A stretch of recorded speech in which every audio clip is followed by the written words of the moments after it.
Hi, this is Edmar Ruano speaking, about to give my persuasive speech, and this is my audience. Hello, audience. Alright, giving it to my brother. So, welcome. This is my speech called Xenophobia, or Protecting America from Outside Harm. So, beginning with the terrorist attacks on 9/11 in New York City, American sentiment toward Muslims drastically went negative and never really fully recovered. This wasn't helped by the emergence of ISIS a few years back and the terrorist attacks in Paris, Nice, and even here in America at Pulse nightclub in Orlando. Add that to the divisive rhetoric of our president-elect and his stance on Muslims, including wanting to implement a Muslim registry and possibly even a Muslim immigration ban. This leads to the question, should Muslim immigrants be banned from entering the United States of America? To put it bluntly, no. The implications of a Muslim ban to the United States are vast, including contradicting our core values of this nation, the socioeconomic consequences to the United States, and how we are seen by the rest of the world, and what that means for our relationship with other world leaders. So, first of all, how do we even implement a Muslim ban? Very few countries in the world consist entirely of Muslim populations, and even those with large Muslim populations include decent-sized Christian populations as well. How do we go about deciphering between those populations on who to allow in? And even Anglo-Saxon countries such as Germany and England include large Muslim populations as well. How do we decipher? Do we ban the entire country because of that population, or do we just decipher through the religions? And how would we even go about that? Very few passports and visas include religious affiliation. So does this mean we implement a vast screening of people as they enter the United States? And how much time does that take? And how does that slow other people from entering the United States? First of all, there is technically no constitutional right for people to enter the United States.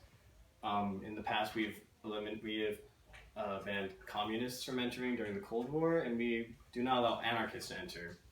But a ban based on religion would be on such a scope that is unprecedented in the United States and goes against our core values of religious freedom and religious tolerance within the United States. In the words of President Obama, slamming the door in their faces would be a betrayal of our values. So this also has implications on the US economy and society. This leads to a decrease in foreign tourism and foreign visiting to the United States due to such a ban, which in turn prevents billions of dollars being added to the US educational sector because of foreign exchange students going to universities and high schools. It also sends a negative message to US-born and naturalized Muslim citizens. If their religion is now banned from entering the country, how do they feel about living in the country themselves? Are they even welcome here? And does that invite more attacks on them despite the ban? Evidence shows that this is already happening, with 257 hate crimes against Muslims in 2015, compared to 154 in 2014. This is already a 67% increase in Muslim hate crimes in the US before the election of Donald Trump and before the implication of such a ban. And then the global consequences. By shutting our doors to Muslim immigrants, we refuse people fleeing from war and violence in places such as Syria a safe place to be sheltered from such damage. This offsets the system of reciprocity in the international migration system in the world. If we do not allow people from other countries to emigrate to the U.S., those countries then could find the right to discontinue U.S. emigration to their countries. And then there are, again, global economic and trade issues that arise from that. And this could also potentially fuel more resentment toward the United States from those countries that we are wishing to ban from entering the United States. What does that mean for terrorist groups such as ISIS?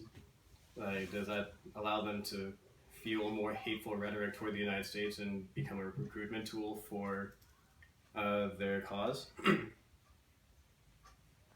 So in conclusion, I recognize that there must be a process for allowing immigrants into the country while maintaining national security. However, I do not believe that that starts or even should be compromised by alienating religious people, of which there are over 1.6 billion in the world. Religious tolerance and religious liberty are among the core values in American history. But with a ban like this, we replace tolerance and openness with hatred and fear. Thank you.